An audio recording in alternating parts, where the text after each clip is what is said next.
আমাদের এখানে তো শনিবার করে বাজার বার, তাই শনিবার রাত্রিবেলায় বাড়ি ফেরার সময় আমার হাজবেন্ড কিছু বাজার করে এনেছে।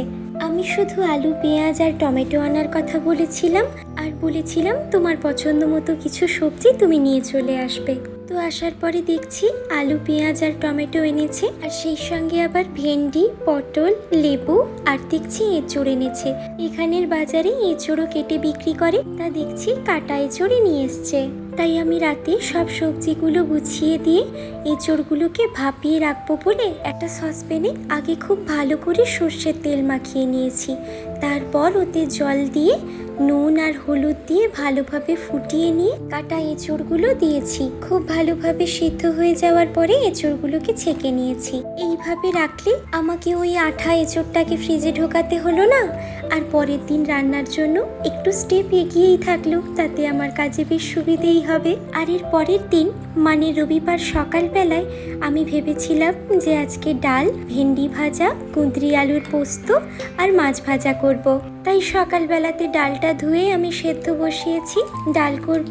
আর মাছ ভাজবো বলে মাছও বের করে রেখেছিলাম, আর ভেন্ডি, কুঁদরিও এগুলোও বের করে রেখেছি, তরকারি করব। এমনকি কুঁদরি আলুর পোস্ত করব বলে আমি পোস্ত আর চারমগজও আগে দিয়ে ভিজিয়ে রেখে দিয়েছি। কিন্তু শুধু আমার ডালটাই যা হয়েছে। এমন সময় দেখি আমার হাজবেন্ড বাড়িতে এসেছে, আর হাতে দেখছি দুটো বড় বড় ব্যাগ। আমার হাতে দিয়ে বলল, দেখো এগুলো মা পাঠিয়েছে। আর জানো তো, আমার মা যখনই কিছু পাঠায় তখনই তার সঙ্গে করে আমাদের গাছেরই কতগুলো বুলি লঙ্কা পাঠিয়ে দেয়।